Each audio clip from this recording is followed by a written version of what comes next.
우리는 계속해서 이 신년 축복 기도에 통하여서 복에 대해서 묵상하고 또 복을 사모하고 또 복을 구하고 있습니다. 여러분 그렇게 복이 여러분 가운데 있음을 믿으십니까? 아멘. 여러분 이미 복 받은 사람들이고 그 복을 누리고 그 복에 참여하고 그 복이 우리 가운데 성취되는 것을 함께 경험하기를 꿈꾸고 소원하는 마음 있기를 간절히 원합니다. 우리가 지난 7번에 걸쳐서 이제 복의 정의에 대해서 또 복의 속성에 대해서 생각해 보았는데, 오늘 특별히 이 복을 받는 구체적이고 실천적인 내용들을 생각해 보기를 원합니다. 이 복에 대해서는 여러분들이 대략적으로 이해했고 또 복이 대략적인 특성이 있다라는 것을 여러분 알게 됐지만, 그럼에도 불구하고 여전히 우리 안에는 목사님, 그러면 그 복을 어떻게 우리가 누릴 수 있습니까? 하나님의 기쁨에 어떻게 참여할 수 있습니까? 하나님의 기쁨에 참여하는 뿐만 아니라 그 기쁨의 그 현상, 증거인 이 복이 나타남을 우리가 어떻게 우리 삶 속에 구체적으로 실현할 수 있습니까? 하는 그 질문에 대한 오늘 이 말씀이 해답이 될 줄을 믿습니다. 그래서 복 받는 비결이니까 아마도 오늘이 최대 고비라고 생각했어요. 어저께가 이제 제일 중요한 말씀이었고, 복을 구하면 받는다고 했으니까 이제 오늘은 근데 그걸 어떻게 구하냐, 어떤 방식으로 복을 구하고 또 어떻게 실천해야 진짜 복이 우리 삶 속에 구체적으로 임하는가 하는 것들을 같이 생각해 보기를 원합니다. 오늘 우리가 생각해 보기를 원하는 것은 제목을 한번 띄워봐 주시겠어요? 복 받는 비결. 같이 한번 읽어볼까요? 시작. 복 받는 비결, 믿음, 소망, 사랑. 역시 목사님 너무 이제 식상한 내용입니다. 너무 식상하고 이제 복 받는 비결 결국 고작해야 결론이 믿음, 소망, 사랑입니까? 하실 수 있겠지만 사실 저는 이렇게 정리하면서 제가 엄청 은혜를 많이 받고 그렇구나, 복 받는 비결이 딱 여기에 있는 거 맞구나 하는 이런 생각을 많이 하게 됐습니다. 저는 2023년 9월부터 이제 10월 정도부터 이제 운동을 시작했어요. 열심히 운동을 했는데 운동하는 것도 방법이 있더라고요. 그냥 무거운 거 아무렇게나 드는 게 아니라 방법이 있더라고요. 그래서 하루는 이렇게 가슴팍, 상체 앞부분 운동을 하고, 하루는 뒤에 상처 뒷부분 운동을 하고, 또 하루는 하체 운동을 하는 거예요. 그렇게 해서 이제 3번에 걸쳐서 분할을 해가지고 주일 빼고는 6번 운동을 하는데 맨날 그렇게 운동하는 거죠. 그 몸을 가지고 하는 운동이라고 해봤자 이제 이렇게 가슴팍, 등, 다리 이 3군데예요. 별거 아닌 것 같은데, 근데 이 3군데 운동을 하는데 3군데 안에도 다양한 근육이 있고 3군데 운동을 하는 것도 그 운동을 얼마큼 잘하느냐, 어디에 중점을 두느냐에 따라서 이게 운동 수행 능력도 달라지고 운동을 통해서 얻을 수 있는 것도 달라지더라고요. 인생이 뭐 있습니까? 그죠? 인생이 생각보다 별거 없어요. 그런데 하나하나 살펴보면은 그 별거 없다라고 생각한 거기 안에 많은 것이 들어있어요. 굉장히 많은 것이 들어있어요. 그래서 이 믿음, 소망, 사랑, 이게 사도 바울이 저와 여러분에게 정리해 준 것이거든요. 우리가 천사의 말을 하고 다른 사람을 위해서 우리 몸을 불태우는 데 내어준다 할지라도 사랑이 없으면 아무것도 아니다. 믿음, 소망, 사랑은 영원히 있을 것이다. 이건 영원한 가치다. 우리 크리스찬들이 가져야 할 영원한 가치다. 그러니까 우리의 신앙 행위는 이 믿음, 소망, 사랑이라고 하는 3가지 차원을 통해서 이해되고 또 구분될 수 있다라는 것을 말해주고 있습니다. 그래서 우리가 첫 번째는 어떤 믿음을 가져야 그게 복받는 믿음인가? 두 번째는 어떤 소망을 가져야 우리가 그 복받는 소망인가? 세 번째는 어떠한 사랑을 가져야 그 복받는 사랑인가? 함께 생각해 보면서 이걸 구체적으로 여러분들이 어떻게 적용하고 또 우리 삶 속에서 이뤄갈 수 있을지 고민하면서 이 믿음, 소망, 사랑이라고 하는 이 3가지 방향 안에서 날마다 복을 향해 정진하여 나가는 저와 여러분 다 되시기를 예수님의 이름으로 축원합니다. 첫 번째입니다. 우리 같이 화면 한번 띄워봐 주시겠어요? 같이 읽습니다. 시작. 말씀의 믿음. 오늘 우리 같이 읽은 시편 1편 말씀은요, 그야말로 시편 전체의 서론에 해당한다고 할 수 있고 우리 신자들의 삶이 어떠한 삶인가를 선언하고 있는 선언문이라고 해도 과언이 아닙니다.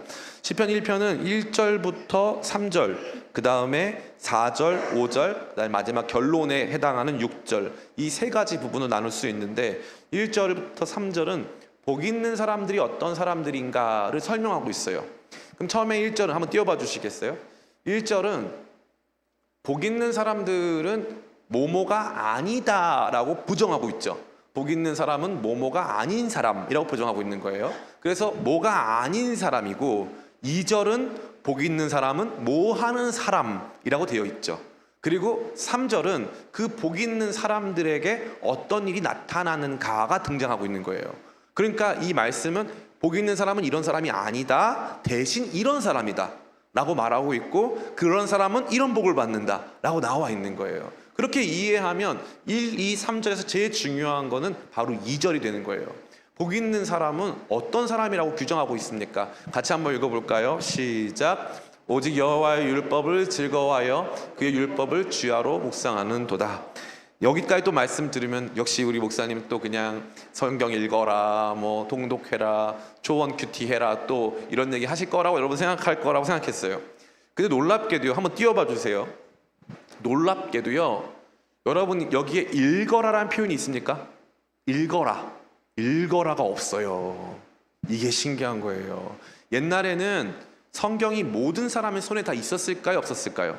없었어요. 그래서 구약 성경 시대 때는 신명기 18장에 보면은 왕이 성경 말씀을, 율법을 복사해서, 그 당시 복사기가 없으니까 이제 필사해가지고 왕이 날마다 그걸 읽고 백성들을 가르쳐요. 그럼 백성들은 그 들은 말씀을, 여호와의 율법을 즐거워하고 그걸 묵상하는 거예요. 그러니까 여기는 읽는 행위를 강조한 게 아니라 들은 말씀을 곱씹는 걸 강조한 거예요. 들은 말씀을 곱씹는 거. 말씀을 들으면서 계속 그거를 이제 우리 안에서 되뇌이고 생각하고 그 말씀이 내 삶과 어떤 연관성이 있는가 바라보는 거죠. 특별히 여기 보면은 하나님 말씀을 뭐라고 정의했습니까? 여러분 잘 아시는 시편 19편에 보면은 여호와의 말씀은, 여호와의 증거는, 여호와의 계명은, 여호와의 율법은 등등 해서 하나님 말씀에 대한 다양한 차원을 보여주고 있어요. 그런데 여기 오늘 이 말씀은 1장 2절 말씀은 하나님의 말씀을 딱 한 단어로 구별합니다. 그건 율법이에요. 율법. 우리가 마땅히 따라야 하는 길, 하나님이 우리 가운데 제시하신 흔들리지 않는, 우리로 치면 헌법 이런 거예요. 헌법. 흔들리지 않는 그분의 법을 즐거워한다는 거예요. 아, 하나님이 이래서 이렇게 법을 정하신 거구나, 하나님이 이래서 우리 가운데 말씀하신 거구나 라고 하는 여호와의 율법을 즐거워한다는 거죠. 여호와의 율법. 여러분 구약 성경이 재미있으세요? 신약 성경이 재미있으세요? 우리 제시기, 노래 잘하는 제시기. 구약 성경이 시험에 들게 하는 게 아니에요. 그냥 놀리려고 하는 거 아니에요. 구약 성경이 재밌어요? 신약 성경이 재밌어요? 신약이 더 재밌어요? 맞아요. 대부분의 경우에 신약 성경은 예수님이 은혜를 우리 구원해 주셨다, 그 은혜에 합당하게 살자, 뭐 이런 거잖아요. 근데 지금 이 사람은 여호와의 율법을 즐거워한대요. 여호와의 율법. 하나님께서 우리를 제재하시는 것 같고 우리를 자꾸 뭔가 금하셔서 하지 못하게끔 하는 것처럼 보여지는 이 율법이 즐겁다라는 거예요. 하나님의 말씀과 뜻이 내 안에서 즐겁다. 그러니까 말씀의 믿음이라고 하는 건요, 놀랍게도 단순히 성경 말씀 많이 읽는 걸 말하는 게 아니라, 성경 말씀 많이 읽는 게 아니라 이 말씀을 깊이 마음에 새기면서 끊임없이 이 말씀과 나의 삶을 반추하고 말씀의 은혜를 우리 안에 계속적으로 머물게끔 하는 활동이라는 거예요. 성경을 얼마나 많이 읽었느냐가 아니에요. 얼마나 많이 읽었느냐가 아니에요. 말씀을 끊임없이, 이 말씀은 무슨 뜻이지? 이 말씀을 하신 하나님의 마음은 어땠을까? 하면서 끊임없이 반추하는 그 말씀 곱씹음 행동이 바로 말씀을 사랑하는 것, 여호와의 말씀을 즐거워하고 그 말씀을 묵상하는 행동이 된다는 것입니다. 오늘 저는 이제 두 분 목사님을 만나고 왔는데, 이제 4시에 만난 목사님이 있었어요. 목사님 여기 용산구에서 아주 유명한 목사님이신데 침례교 목사님이에요. 저는 그 침례교 목사님하고 친한지 모르겠는데 침례교 목사님 만나고 왔는데 그 목사님이 저한테 그러시는 거예요. 목사님, 저는 35년 목회하는 동안 신방을 거의 하지 않았다는 거예요. 1년에 신방을 2회, 3회밖에 안 한대요. 우리 성도들은 주로 다 예배만 드린다고. 예배만 드리는데 대신에 1년에 성경 1독 필수로 다 해야 된대요. 성경 1독. 다른 프로그램, 성경 공부도 없고 제자반도 없고 아무것도 없대요. 그런데 본인이 생각했을 때 본인 교회 성도들보다 성경 지식이 많은 사람들은 전혀 없대요. 아마 한국 교회에서 성경을 제일 많이 아는 사람들일 거라는 거예요. 그 제가 보면서 아니 어떻게 그렇게 했냐는 거죠. 그러니까 목사님이 하시는 말씀이 본인은 설교 시간에도 뭐 예화 이런 거 없고 성경 말씀을 집중적으로 가르치고 새벽에도 가르치고 계속 가르쳐서 성도들이 이 말씀 일독을 할 때 그냥 성경에 이 문자만 읽는 게 아니라 아 이게 이런 뜻이구나 본인들이 이해하고 납득하면서 그것들을 배워왔다는 거예요. 그러고 나니까 이 사람들이 자기들이 이 말씀에 뜨거움이 생기고 나니까 그 사람들이 다른 프로그램이 필요가 없었다는 거예요. 그렇게 하고 나니까 교회가 너무나도 안정적으로 성장하고 그 교회 통해서 생겨난 많은 교회들이 있더라고요. 각 사람마다 주시는 은혜가 달라요. 그런데 확실한 건 뭐냐면 믿음, 소망, 사랑이라고 했잖아요. 믿음은 말씀에 뿌리를 박아야 할 줄 믿습니다. 내 멋대로 믿는 게 아니에요. 내 멋대로 믿는 게 아니에요. 믿음은 말씀에 뿌리를 두고요.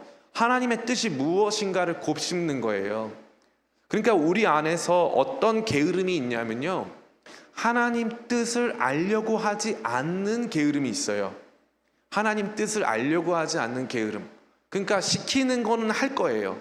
그럼 하나님이 안 시켰으면 안 하고요. 하나님 뜻은 잘 모르겠지만 그냥 하는 것도 많아요. 근데 이거를 주님께서 기뻐하신다? 안 하신다? 복 있는 사람의 중대한 특징은 어떤 거다? 여호와의 율법을 즐거워하여 그 율법을 묵상하는 거다. 이 말씀은 왜 있었을까?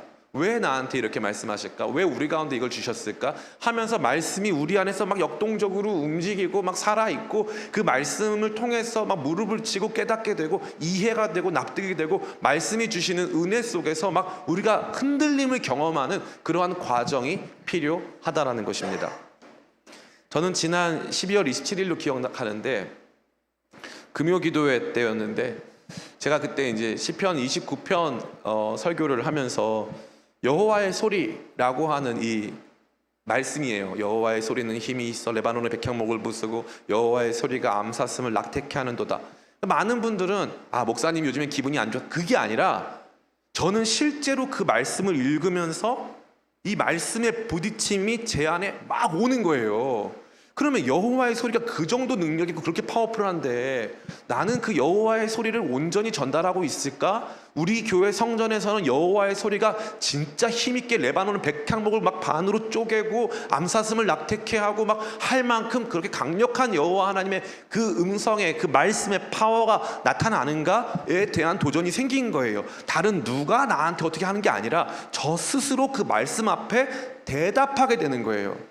그러니까 말씀과 내가 상호 소통하기 시작하면서부터 말씀의 힘이 나에게 막 다가오는 거예요.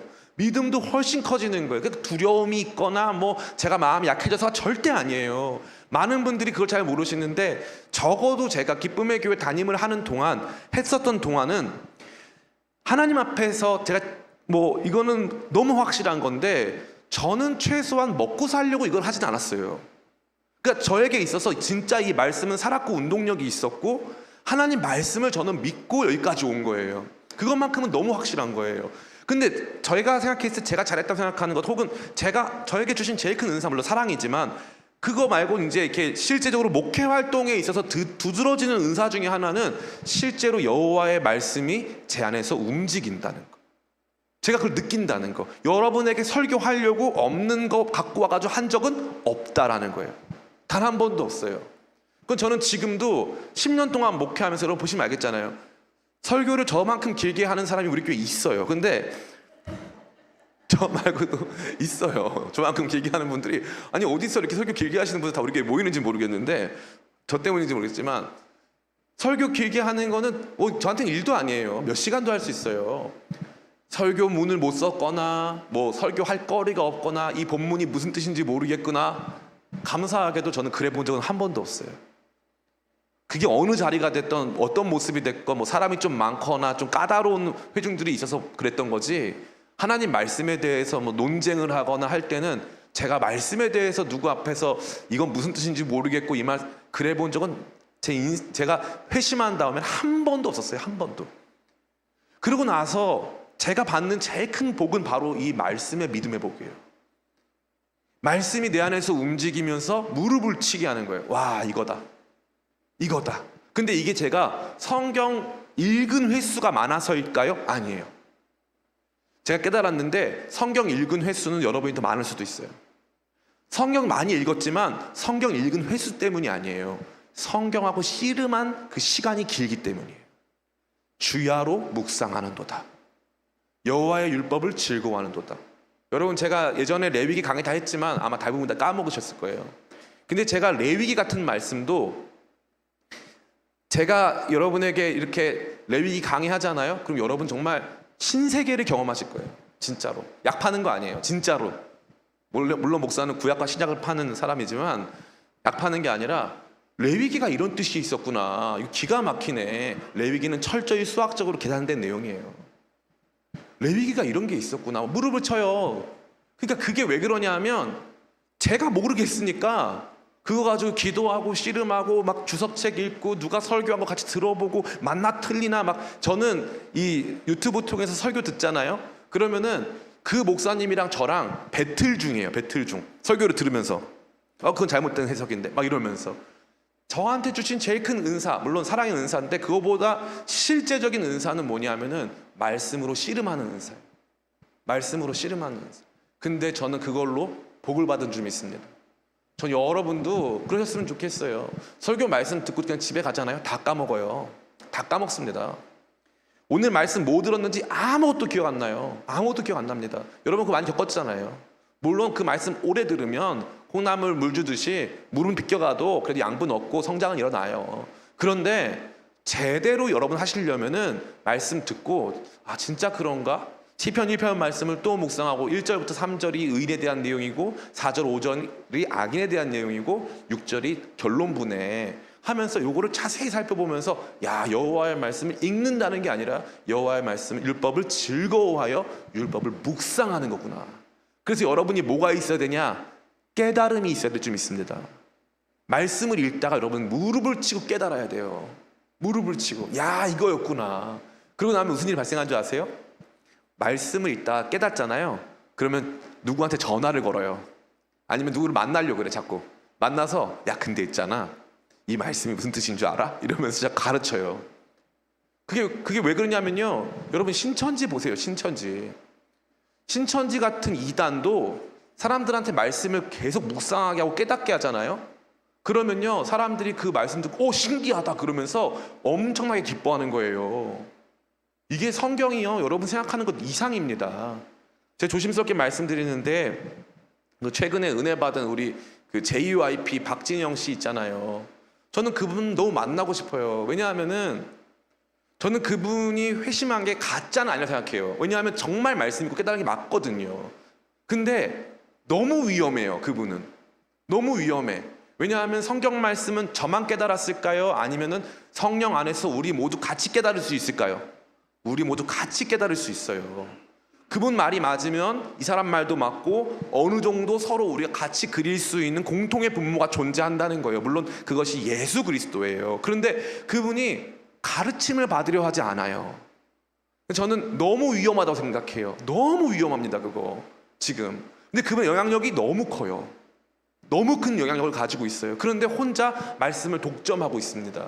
너무 안타깝죠. 너무 안타까워요. 잘 보세요. 오늘 1절 말씀. 복 있는 사람은 악인들의 꾀를 따르지 아니하며 죄인들의 길에 서지 아니하며 오만한 자들의 자리에 앉지 아니하고. 그죠? 여기 보시면은 복 있는 사람들의 부정적인 특징, 이거 안 한다라고 하는 특징이 뭐냐면은 오만한 자의 자리에 앉지 않는 거예요.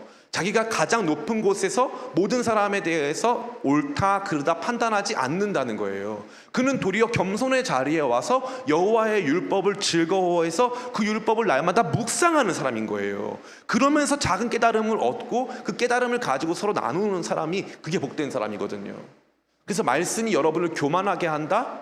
그러면 잘못된 거예요. 도리어 이 여호와의 말씀을 주야로 묵상하고 즐거워하는 가운데 우리 안에서 말씀이 주는 기쁨과 깨달음의 감격이 넘치면서 다른 사람들을 돕고 납득하고 이해하는 이 활동이 일어난다라는 것입니다.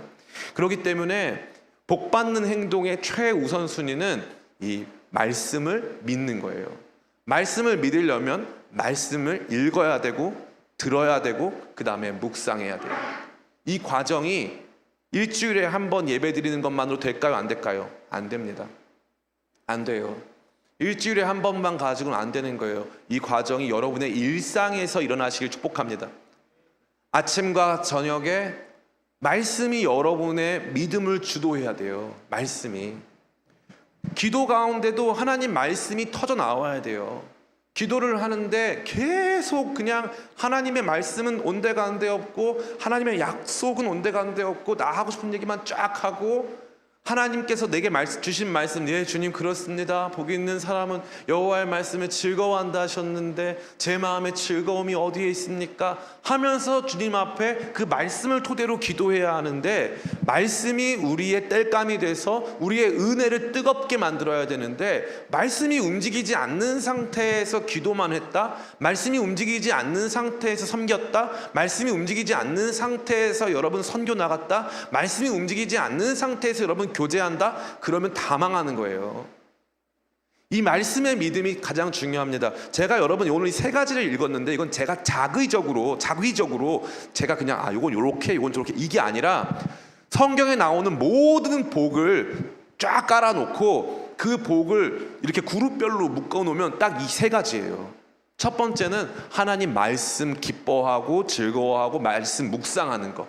말씀을 묵상하기 위해서 읽고 말씀을 묵상하기 위해서 듣고 하는 이 행동이 저와 여러분의 신앙을, 삶을 복되게 할 줄을 믿습니다.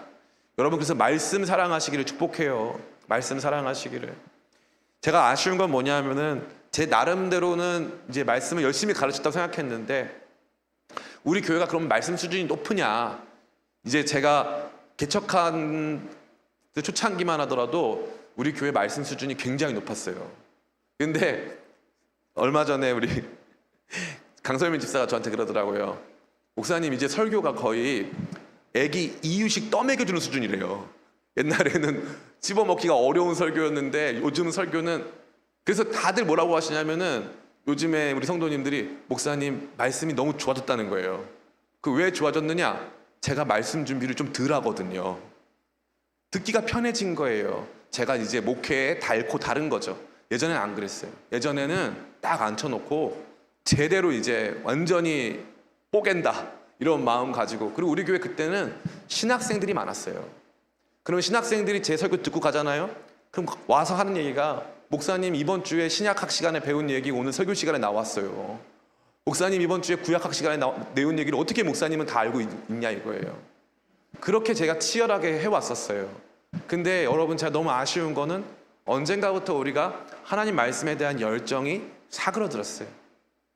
저 문제일 수도 있고 우리 문제일 수도 있어요. 그러나 누구의 문제가 되었든 간에 여러분의 믿음의 기초를 말씀 위에 단단히 두셔서 말씀 통해서, 말씀 안에서 믿음 가짐으로 복 받으시기를 축복합니다.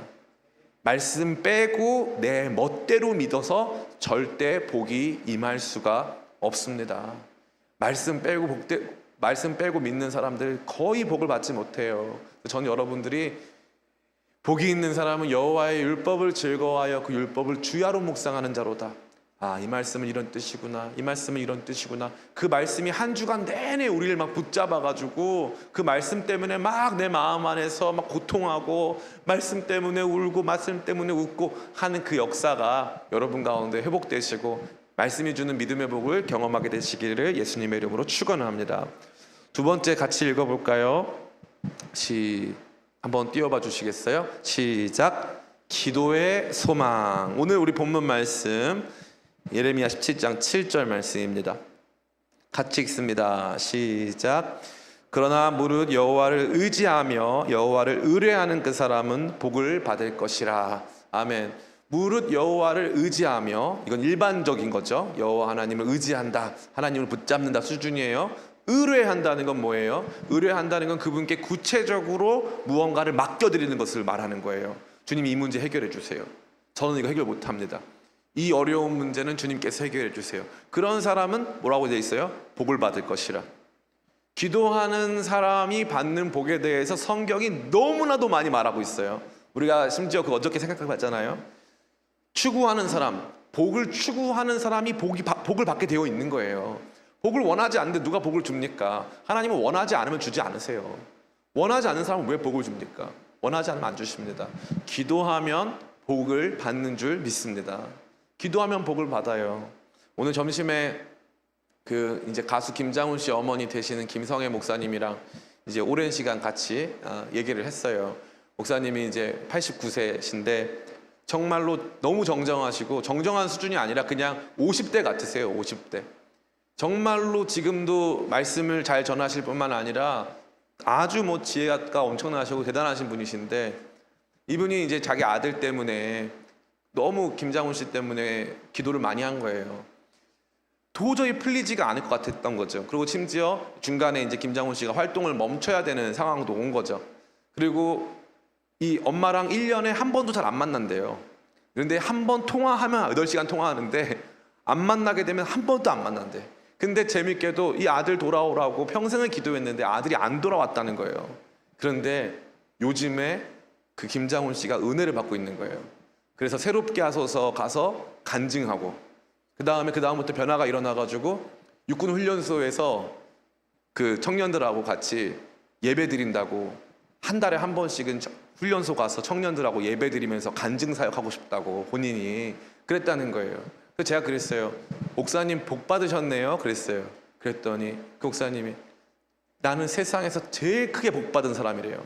제일 크게. 그 뭐 해서? 기도해서. 자기가 한 건 기도밖에 없다는 거예요. 그리고 심지어 본인이 이제 그 어머니 목사님이 이 청소년 사역을 막 정말 마음에 목숨을 걸고 70대부터 청소년 사역을 하셨어요. 70대부터. 믿어지세요? 70대부터 청소년 사역을 했어요. 70대에 청소년 사역 시작했는데 자기는 이거 이제 자기 죽는 날까지 하겠다고 했지만 이제 교회는 은퇴하셨고, 근데 지금 김장훈 씨가 청소년 사역 내가 하겠다 해가지고 자기 아들이 청소년 사역을 시작한 거예요. 그러니까 이 엄마의 기도가 성취됐어요? 안 됐어요? 된 거예요. 엄마의 기도가 성취된 거예요.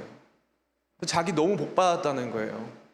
하나님 의지하는 사람은 그런 복을 받는 줄을 믿습니다. 여러분 간증할 거 있으세요? 없으세요? 간증할 거 없으신 분들 회개하시기를 원해요. 간증할 게 없는 이유가 두 가지인데요. 하나는 망각했기 때문이고, 다른 하나는 기도하지 않았기 때문이에요. 그래서 간증할 게 없는 거예요. 하나님 살아계십니까? 하나님 살아계시거든요. 하나님 살아계세요. 하나님 살아계신데 내 문제를 하나님께서 듣기 원하세요? 안 듣기 원하세요? 듣기 원하세요.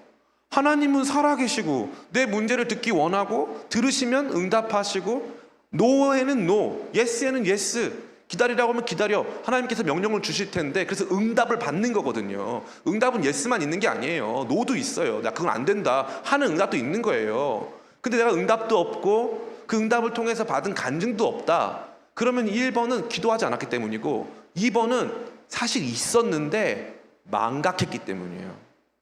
망각했기 때문에.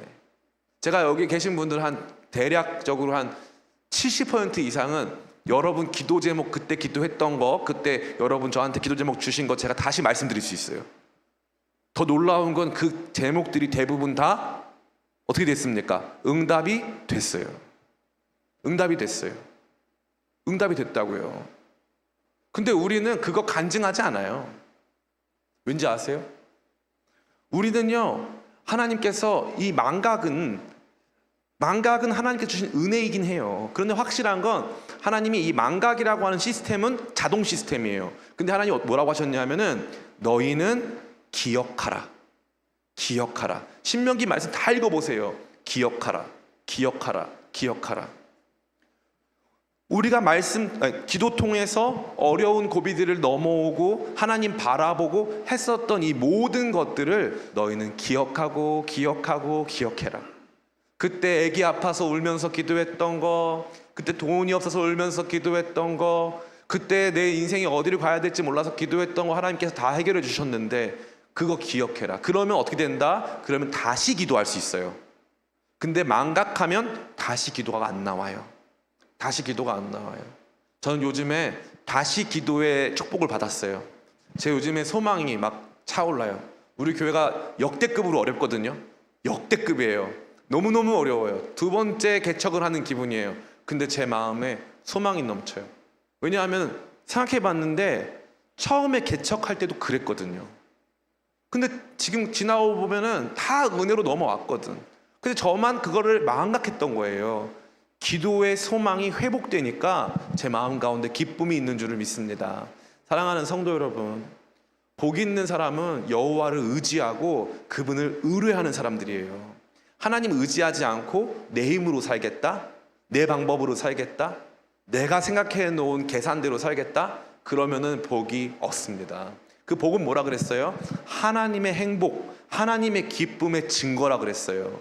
하나님의 기쁨의 증거가 우리 삶에 안 나타나요. 기도하지 않으면. 기도가 소망인 줄을 믿습니다. 아멘. 이사야서 40장 말씀은 말해주고 있어요. 소년이라도 넘어지고 장정이라도 자빠지되 오직 여호와를 앙망하는 자, 거기 앙망하다는 단어는 기다리는 자예요. 여호와를 바라보는 자는 새 힘을 얻으리니 독수리 날개치 올라간 같이 올라갈 것이요 라고 되어 있는 줄 믿습니다. 그 말씀은 무엇입니까? 너무 힘들고 어려울 때 하나님 바라보라는 거예요. 하나님 바라보고 그분에게 소망을 두면 그분이 행하실 것이다, 그분에게 능력이 있다, 그분이 나의 상황을 아신다, 믿음으로 나아가면은 그 소망 가운데 끊임없이 하나님을 바라보고 꿈꾸고 하나님의 이야기를 기대하게 되는 그 소망 가운데 하나님의 복이 임하는 줄을 믿습니다. 아멘. 여러분, 그 소망 놓치지 않고 기도하시기를 축복해요. 기도는 소망의 구체적인 행동이에요. 누가 소망을 하느냐는 그가 기도하느냐로 바로 바꿀 수가 있어요. 제가 꿈꿉니다, 소망합니다, 그래 놓고 기도 안 해요? 그러면 소망하지 않는 거예요. 꿈꿉니다, 소망합니다의 구체적인 모습은 바로 기도로 구체화된다라는 사실입니다. 이번 이 신년 축복 기도회 통해서 제가 여러분의 누누이 드리는 말씀인데, 이 기대하지 않으면, 소망하지 않으면 기도하지 않고, 기도하지 않으면 기다리지 않고, 기다리지 않으면 기뻐할 수 없는 거예요. 그래서 하나님께서 끊임없이 저와 여러분들에게 소망 가지라고 말씀하세요. 소망 가져라. 그 소망은 하나님을 의지하는 거예요. 그 소망은 하나님을 의뢰하는 거. 의지랑 의뢰랑 다르다 그랬어요. 의지는 하나님 붙잡는 거, 의뢰하는 건 구체적으로 하나님이 이 문제 해결해 주세요라고 하나님께 아뢰는 걸 말하는 거예요. 저는 여러분들이 여호와 하나님 온전히 의지하고 의뢰함으로 소망의 복 받으시기를 예수님의 이름으로 축원합니다. 마지막 세 번째예요. 같이 한번 읽어볼까요? 시작. 섬김의 사랑. 오늘 본문 말씀 같이 읽겠습니다. 신명기 14장 29절 말씀 같이 읽습니다. 시작. 너희 중에 분깃이나 기업이 없는 레위인과 내 성중에 거류하는 객과 및 고아와 과부들이 와서 먹고 배부르게 하라. 그리하면 내 하나님 여호와께서 내 손으로 범사에 내게 복을 주시리라. 아멘. 여러분 잘 이거 띄어나 보세요. 첫 번째는 뭐라고 되어 있냐면요, 누구에게 하라 그랬냐면 분깃이나 기업이 없는 레위인과 성중에 거류하는 나그네 고아와 과부들을 먹고 배부르게 하라고 되어 있어요. 그러니까 이들을 섬기는 거죠. 우리보다 약한 존재, 약자들을 섬기고 돌보고 그들을 먹이라는 거예요. 그들을 먹이라. 그러면 어떻게 하겠다는 거죠? 내 손으로 하는 범사에 내게 복을 주시리라. 그러면 여기 보시면은 복 주신다라는 표현이 앞서서 복 있는 사람은 여호와의 율법을 묵상한다, 또 여호와를 의지하고 의뢰하는 사람은 복을 받는다라고 비교적 이렇게 뭉뚱그려서 나왔어요. 근데 여기 보면은 구체적인 행동과 더불어서 구체적인 복의 약속이 주어져 있어요. 그 구체적인 복의 약속은 내 손으로 하는 범사 이렇게 되어 있어요. 내 손으로 하는 범사에 라고 되어 있는 거예요. 내 손으로 하는 범사에. 이게 너무너무 재밌는 거예요. 그 전까지 복이 어떻게 구체적으로 임할지에 대해서 하나님 말씀 묵상하는 믿음이라던가 하나님을 기대하는 소망에 대해서는 뜻밖의 일들로 복이 임할 거라고 말씀하셨어요. 그런데 내가 하는 일 속에서 누군가를 돕고 섬기고 먹이고 그들에게 안전한 이 피난처를 제공해주는 구체적인 섬김의 행동은 실제로 그게 내 산업, 내가 하는 그 일에 복을 준다라는 거예요. 그 일에 복을 준다. 이게 너무너무 소중하고 저와 여러분 모두가 꼭 기억해야 될 일일 줄 믿습니다. 우리 교회 한때 이제 함께 했던 우리 윤혜영 집사님 그 가정은 우리 교회와 굉장히 특별한 인연이 있었어요. 지금 우리 교회가 맨날 사다 먹는 그 숭례문 이 떡집, 숭례문 이렇게 발음도 안 되냐? 숭례문 떡집. 여기는 왜 독특했냐면은 이 윤혜영 집사님 어머니가 복수 안 한다 그래서 안복수 권사님인데, 안복수 권사님이란 분이 계셨어요.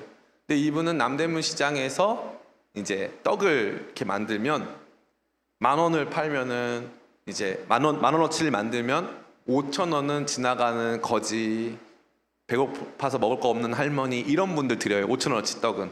그리고 나머지 5,000원어치를 팔아요. 5,000원어치 팔면 또 그 당시에는 남대문 시장에 그 시장 관리해주는 깡패 같은 아저씨들이 계셨어요. 그 아저씨들도 가서 떡도 드리고, 누가 와서 떡 달라 그러면은 안 줘본 사람이 없어요. 사람들 다 먹였어요. 집에 돌아오면은 알코올 중독 남편이 있고요, 딸들이 있고, 아들이 있어요. 딸 셋에 아들 하나. 사남매 키우면서 알코올 중독 남편 보살피면서 떡 10,000원어치 만드는데 5,000원은 가난한 사람 나눠주고 5,000원은 이제 거기에서 장사해가지고 온 가족이 먹고 사는 거예요. 온 가족이 먹고 사는데 이 안복수 권사님 떡이 기가 막혀요. 맛있어요. 맛있고 또 이분이 워낙 많이 섬기니까 그 남대문 시장에서 사람들이 다 이 안 권사님 천사라고 부르고 다 보호했어요. 그러다가 이제 노점을 할 수가 없게 되니까 이제 사람들이 십시일반 돈을 모았어요. 우리 교회에도 그런 분들이 많이 계셨어요. 십시일반 돈을 모아서 이제 안복수 권사님 떡집을 만들었어요. 떡집을 이제 남대문 시장에 오픈을 했어요. 오픈을 했는데 갑자기 장사가 미친 듯이 잘 되는 거예요. 사람들이 떡 사 먹겠다고 줄을 서기 시작하고 청와대에 떡 납품하고 삼성그룹에 떡 납품하고 막 그랬어요. 근데 더 재밌는 건 뭐냐면 옆에 있는 사람들이 더 신나는 거예요. 우리 권사님은 더 잘 돼야 된다. 권사님의 삶은 더 잘 돼야 된다. 근데 그분이 그러다가 이제 암에 걸렸어요. 암에 걸려가지고 저랑 같이 이제 중국에 가가지고 뭐 치료도 받아보고 했죠. 그리고 지금도 그 일산 암센터 가가지고 저희 어머니랑 신방 갔는데 지금도 잊혀지지가 않아요. 본인이 암 환자인데 목사님 신방 왔다고, 야 혜영아 우리 목사님 맛있는 거 사드려. 그게 제가 그분을 본 마지막 모습이에요. 늘 섬기고 어려운 사람들 섬기는 거. 그분이 받은 복은요, 세상의 계산으로는 10,000원어치 떡 만들었으면 20,000원에 팔아야 되는 거예요. 근데 그분은 10,000원어치 떡 만들면은 5,000원은 어려운 사람 도와주고 나머지 5,000원어치 팔아가지고 자식 4명, 알코올 중독 남편 교회에 헌금하고 목사님들 섬기고 그러면서 살았어요. 그분이 받은 진짜 큰 복이 많아요. 정말 복이 많아요. 저는 그 생각을 많이 해요. 그분 생각을 많이 해요. 섬김과 관련돼서는 정말 많은 생각을 해요. 그 남편분이 계셨거든요. 알코올 중독. 그러면 이제 그분이 가서 이렇게 경찰서에 맨날 끌려가요. 왜냐하면은 이제 술을 드시고 옷을 다 벗어요. 다 벗고 막 길에다가 막 소변, 대변 막 보시고 막 이러니까 경찰에서 와서 잡아가요. 그러면은 그 우리 윤혜영 집사님, 윤소영 집사님 이런 분들이 가서 자기 아빠잖아요. 경찰서에 리어카를 끌고 가요. 끌고 가가지고 이제 아빠를 리어카에 태우고 대영이랑 이렇게 그 리어카에 아빠 태우고 쭉 걸어와요. 쭉 걸어오면서 그 딸들이 아빠한테 그러는 거예요. 아빠 오늘도 고생 많았지? 얼마나 힘들었어? 하면서 그 아빠 데리고 와서 아빠 씻기고 해요. 그 아버지는 돌아가실 때까지 딸들한테 뭐 2년 전연하고 욕하고 막 그랬어요. 그런데 이 가정은 이상하게 그 아빠를 너무 사랑하고, 그럼 왜 그랬을까요, 여러분? 엄마 때문이에요. 엄마가 밖에 나가서 시장에서 떡 팔아가지고 자녀들을 키우면서도 너네 아빠한테 잘해라. 너네 아빠한테 잘해라. 너네 아빠 불쌍한 사람이다. 하니까 딸들이 아빠한테 그렇게 잘하는 거예요. 저는 많은 생각이 들어요. 우리가 이 땅을 살아가면서 진짜 엄청난 업적을 이룰 수 있을까요? 어떤 업적을 이룰 수 있을까요? 우리 인생에서? 없어요. 별거 없습니다. 인생 별거 없어요. 살아보니까 별거 없어요. 시간이 너무 빨리 지나가요. 너무 빨리. 저 98년생인 줄 알았는데 아니더라고요. 시간이 얼마나 빨리 지나가는지 모르겠어요. 주님께서는요, 구약 성경이 됐건 신약 성경이 됐건 가난한 자들 돌보고 배고픈 자들 먹이고 아픈 사람 돌보는 사람 내가 너희들 먹여주고 돌봐주겠다고 말씀하신 줄을 믿습니다. 진짜 복을 경험하는 사람들은 사랑으로 섬기는 사람들이에요. 사랑으로 누군가를 섬기기 시작할 때 다른 복이 아니라 네가 하는 그 일에 내가 복을 주겠다. 앞서서 본 복이 있는 사람은 여호와의 율법을 즐거워하여 그 율법을 주야로 묵상한다. 여호와를 의지하고 의뢰하는 자가 복이 있다. 이게 아니라 너가 이렇게 하면 내가 네가 하는 그 일에 복을 주겠다라고 명시적으로 약속하신 것은 사랑의 섬김밖에 없는 줄을 믿습니다. 여러분, 성도가 돼가지고 이 사랑의 섬김이 약한 사람들이 정말 많아요. 사랑의 섬김이 약한 사람들. 목사님, 상황이 돼야 돕죠. 제 코가 석자예요. 목사님, 제가 불우이웃입니다. 의외로 제가 불우이웃이에요. 근데 잘 먹고 잘 사는 사람들이 섬기는 거 아니에요. 섬기는 사람이 섬겨요. 그리고 하나님께서 그렇게 섬기는 사람들 그냥 두지 않습니다. 하나님께서 돌보시고 그를 섬기시고 그에게 복 주십니다. 전 여러분들이 이 복의 성경 전체를 총망라해서 진짜 복 받는 사람들이 누군가? 말씀대로 믿는 사람, 말씀을 뿌리 삼아 말씀이 주는 능력 가운데 하나님 말씀 믿고 신뢰하고 그 말씀 따라가는 사람에게 복을 주시고, 하나님 진짜 의지해서 어렵고 힘든 일 있을 때마다 주의 이름 부르고 주님께 어떠한 상황들을 올려드리면서 주님을 구체적으로 의지하는 사람들에게 복 주시고, 어렵고 가난한 사람들, 고아와 과부와 이 땅의 나그네들을 돌보고 그들에게 함께하는 사람들에게 복 주시는 분이라는 그 거룩한 약속 붙잡고 이 복 받는 비결, 믿음, 소망, 사랑을 구체적으로 실천하고 그 실천 안에서 성숙하게 되시며 그 복을 오늘도 내일도 영원히 누리게 되시기를 예수님의 이름으로 축원합니다.